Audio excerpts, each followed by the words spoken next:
धनंजय मुंडे कृषी मंत्री असताना 350 कोटींचा घोटाळा, अंजली दमानी यांचा गंभीर आरोप। तर काहीही झालं तरी धनंजय मुंडेंचा राजीनामा घेण्याची दमानी यांची मागणी। नॅनो युरिया आणि नॅनो डीएपीचा 88 कोटींचा घोटाळा, मुंडेंनी 90 रुपयांची नॅनो रुपयाची युरियाची बाटली 220 रुपयांना घेतली। 2400 रुपयांचा फवारणी पंप 3500 खरेदी केला। अंजली दमानी यांचा मुंडेंवर गंभीर आरोप। कापूस साठवणुकीच्या बॅगेचे पैसे दिले आणि नंतर निविदा काढली, निविदा कुणाला द्यायचं हे आधीच ठरलं होतं का? दमानी यांचा सवाल। तर 6,18,000 बॅगांसाठी 42 कोटींचा खर्च, 577 रुपयांच्या बॅगा 1200 रुपयांना घेतल्या, दमानी यांचा आरोप। मुंडेंनी सर्व कायदे तुडवून टाकले, एका वर्षभरात मुंडेंनी शेतकऱ्यांचा अफाट पैसा खाल्ला। कापूस साठवणुकीच्या बॅगेचे पैसे दिले आणि नंतर निविदा काढली, दमानी यांचा आरोप। अंजली दमानी यांच्या आरोपांची गांभीर्याने दखल घेऊन कारवाई करा, दमानी यांच्या आरोपांनंतर धनंजय देशमुखांची मागणी। अंजली दमानी यांचे आरोप बरोबर असणार, त्या पुराव्यांशिवाय कधी बोलत नाहीत, धनंजय मुंडेंवरील दमानी यांच्या आरोपांवर संदीप क्षीरसागर यांची प्रतिक्रिया। हत्येसाठी आणि खंडणी मागण्यासाठी धनंजय मुंडेंनी पाठवलं, मनोज जरांगेंचा धनंजय मुंडेंवर गंभीर आरोप। मुंडे पुरावे नष्ट करत असतील तर अजितदादा जबाबदार, जरांगेंची प्रतिक्रिया। विष्णू चाटेने टाकून दिलेल्या मोबाईलमध्ये हत्या प्रकरणातले पुरावे, चाटेच्या मोबाईलमधला डेटा रिकव्हर झाला पाहिजे, धनंजय देशमुखांची माहिती। दादांच्या नेत्यांवर आपल्याच लोकांना आरोप करायला लावायचं हे भाजपचं षडयंत्र, अंजली दमानी यांच्या मुंडेंवरील आरोपांवर अनिल देशमुखांची प्रतिक्रिया। आरोपी वाल्मिक कराडची न्यायालयीन कोठडी आज संपणार, थोड्याच वेळात कारागृह प्रशासनाकडून रिमांड अर्ज दाखल होणार, तर कराडची कोठडी 14 दिवसांनी वाढण्याची शक्यता। वर्षाच्या लॉनमध्ये कामाख्या देवीसमोर कापलेल्या रेड्याची शिंग पुरली, संजय राऊतांकडून गंभीर आरोप करत शिंदेंवर निशाणा, मुख्यमंत्रीपद दुसरं कुणाकडे टिकू नये म्हणून हा प्रकार केल्याचं कर्मचारी सांगतात, राऊतांचा दावा। संजय राऊतां एवढा फालतू व्यक्ती नकाशावर शोधून सापडणार नाही, राऊतांच्या वक्तव्यावर निलेश राणेंचा पलटवार। शिंग काढले असतील तर बाहेर काढा, मला त्याबद्दल काही माहित नाही, भुजबळांची प्रतिक्रिया। मुंबई महानगरपालिकेच्या बजेटमध्ये 74,427 कोटींची तरतूद, अर्थसंकल्पीय अंदाजाच्या तुलनेत 14.19% जास्त, गेल्या वर्षाच्या 59,000 कोटींवरून बजेट 74,000 कोटींवर। महानगरपालिका क्षेत्रामध्ये 1,333 किलोमीटर रस्त्यांचे काँक्रिटीकरण पूर्ण, अर्थसंकल्पात माहिती, तर उर्वरित काँक्रिटीकरण 2 टप्प्यांमध्ये हाती घेतलं जाणार। दहिसर ते भाईंदर पर्यंतच्या कोस्टल रोडसाठी अर्थसंकल्पात 4,300 कोटींची तरतूद, गोरेगाव ते मुलुंड लिंक रोडसाठी 1,958 कोटी। मुंबई महानगरपालिकेकडे 81,774 कोटींच्या ठेवी, तर यंदाच्या अर्थसंकल्पात आरोग्यविषयक सुविधांसाठी 7,000 कोटी, शिक्षण सुविधेसाठी 4,000, तर बेस्ट उपक्रमासाठी 1,000 कोटीच्या अनुदानाची तरतूद। पर्यटन वाढीसाठी मुंबई महापालिकेकडून नव्या योजना, राणीच्या बागेत जिराफ, झेब्रा, सफेद सिंह, जॅग्वार सारख्या विदेशी प्रजातीचे प्राणी आणले जाणार। आग्र्याहून सुटताना शिवरायांनी औरंगजेबाच्या सरदारांना लाच दिली, अभिनेते राहुल सोलापूरकरांच्या वक्तव्यानं वादाची शक्यता, एका पॉडकास्टमध्ये बोलताना राहुल सोलापूरकरांचं विधान। अडगळीत पडलेल्या एका अभिनेत्याकडून चर्चेत येण्यासाठी छत्रपती शिवाजी महाराजांविषयी अश्लाघ्य विधान नाही ना, या विधानामागील हेतू आणि सडका मेंदू कुणाचा आहे शोधणं गरजेचं, रोहित पवारांचं ट्विट।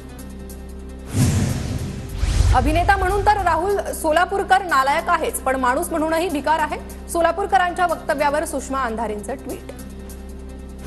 महाराष्ट्र केसरीच्या दोन्ही गदा कुस्तीगीर परिषदेला परत करणार, पंचांच्या निर्णयामुळे आपल्याला पराभवाला सामोरं जावं लागलं, पंचांच्या निर्णयामुळे डबल महाराष्ट्र केसरी चंद्रहार पाटील आक्रमक। उजनी धरणावर होणाऱ्या जलपर्यटन स्थळाला शेतकऱ्यांचा विरोध, धरणग्रस्त शेतकऱ्यांचं उजनी धरणात जलसमाधी आंदोलन, तर उजनी धरण क्षेत्रात जलपर्यटन केंद्राला 200 कोटींचा निधी मंजूर। गोंदिया जिल्हा परिषदेवर 14 सदस्यांची बिनविरोध निवड निश्चित, 39 सदस्यांकडून नामांकन मागे, 53 सदस्यांकडून नामांकन दाखल करण्यात आलं होतं। ठाण्याच्या खोपट बस डेपोसमोर महाविकास आघाडीचं ठिय्या आंदोलन, महाविकास आघाडीकडून एसटीच्या भाडेवाढीचा विरोध। सोलापुरात 5 वर्ष मुलाला जीबीएस संशयित आजाराची लागण, शहरातील एका खासगी रुग्णालयात मुलावर उपचार सुरू, सोलापूर जिल्ह्यातील जीबीएस संशयित रुग्णांची संख्या 6 वर। पुण्यात जीबीएस रुग्णांच्या घरातील पाण्याच्या 2 अहवालांमध्ये मोठा संभ्रम, रुग्णांच्या घरातील पाणी पिण्यासाठी अयोग्य असल्याचा वैद्यकीय विभागाचा अहवाल, तर वैद्यकीय विभागाचा अहवाल चुकीचा आणि पुरवठा विभागाचा दावा। पुण्यातील जीबीएसचे 5 गंभीर रुग्ण बरे, उपचारानंतर रुग्ण बरे झाल्यानं डिस्चार्ज। आतापर्यंत 19,388 नमुन्यांची तपासणी। खासगी 76 रुग्णालयांना नोटिसा, पुणे महापालिकेच्या आरोग्य विभागातर्फे तपासणी मोहीम। नर्सिंग होम ऍक्टनुसार विविध नियमांची अंमलबजावणी न केल्यानं नोटिसा। साताऱ्याच्या कराड तालुक्यात जीबीएस रुग्ण आढळल्यानं आमदार अतुल भोसलेंकडून आढावा बैठक, प्रशासनाला सतर्क राहण्याच्या सूचना। सातारा जिल्ह्यातील जीबीएसच्या 6 संशयित रुग्णांपैकी 1 रुग्णाला डिस्चार्ज, इतर 5 रुग्णांची प्रकृती व्यवस्थित असल्याची आरोग्य अधिकाऱ्यांची मागणी। बुलढाण्यातील 3 दिवसांच्या नवजात बाळावर यशस्वी शस्त्रक्रिया, बाळाच्या पोटात 2 अर्भक निघाले। 5 डॉक्टर 4 परिचारिकांकडून नवजात बाळावर शस्त्रक्रिया, बाळाच्या शस्त्रक्रियेनंतर वडिलांकडून डॉक्टरांचे आभार व्यक्त। धुळे महापालिकेचं प्रशासकीय बजेट सादर, 822 कोटींचा अर्थसंकल्प स्थायी समितीसमोर सादर। मालमत्ता कर 33% वरून 30% करण्याचा निर्णय। सातारा जिल्ह्यात आरटीई अंतर्गत शैक्षणिक प्रवेशाच्या 1928 जागांसाठी 4780 ऑनलाईन अर्ज दाखल, प्रवेश क्षमतेच्या दुप्पट अर्ज आल्याची प्राथमिक शिक्षण विभागाची माहिती। लातूरमध्ये 12वीसाठी 36,000 तर 10वीसाठी 39,000 विद्यार्थ्यांची परीक्षेसाठी नोंदणी। जिल्ह्यातील 152 केंद्रावर परीक्षा होणार, विभागीय मंडळाकडून परीक्षेचं नियोजन। सोलापूरच्या अकलूजमध्ये राज्यस्तरीय लावणी स्पर्धेचा समारोप, विजेत्यांना आमदार दिलीप सोपल, जयसिंह मोहिते पाटील यांच्या हस्ते बक्षीस वितरण। कोल्हापुरात निवृत्त पोलीस अधिकाऱ्याच्या रिव्हॉल्व्हर मोलकरणीच्या लहान मुलाने चोरली, माळावर नेऊन केले 30 राऊंड फायर, पोलिसांनी विचारपूस करताच दिली कबुली। गोव्यातील एका गावात प्रसिद्ध तेलुगू चित्रपट निर्माते केपी चौधरींचा मृतदेह सापडला, भाड्याच्या घरात त्यांचा संशयास्पद मृतदेह आढळून आल्यानं खळबळ। रजनीकांत यांच्या कबाली चित्रपटानंतर केपी चौधरी प्रसिद्ध झाले होते। चंद्रपुरातील वाघ शिकार प्रकरणी पंजाबमधून एकाला अटक, पंजाबच्या हुशारपूरमधून सोनू सिंगला वन विभागानं ताब्यात घेतलं। देशभरातील व्याघ्र प्रकल्पांना वाघ शिकारीच्या रेड अलर्ट, बहेलिया शिकाऱ्यांकडून राज्यात तिसऱ्यांदा शिकार, राष्ट्रीय व्याघ्र संवर्धन प्राधिकरणाकडून वाघांच्या शिकारी प्रकरणी विशेष तपास पथक गठीत। पती जेलमध्ये असताना पत्नीकडून ड्रग्सची विक्री, गुजरातहून अंमली पदार्थ आणून विक्री करणाऱ्या पत्नीला अटक, छत्रपती संभाजीनगरातील घटना।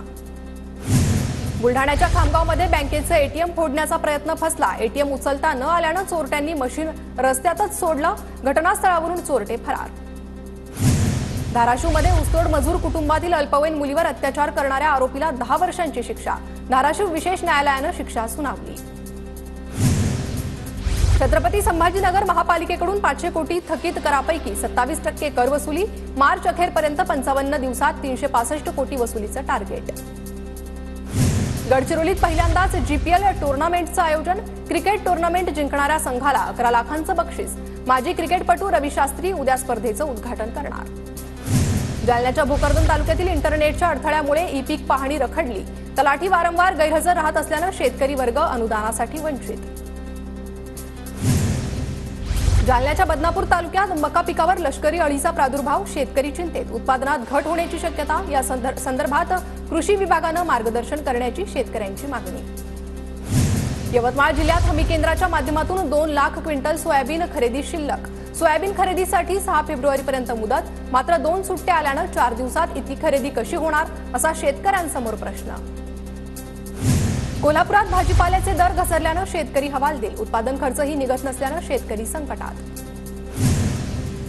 सिंधुदुर्गातील दोडामार्ग तालुक्यातील मोर्लेमध्ये पिल्लांसह हत्तींचा वावर, बागायतीचं मोठ्या प्रमाणात नुकसान, हत्तींचा बंदोबस्त करण्याची नितेश राणेंकडे मागणी।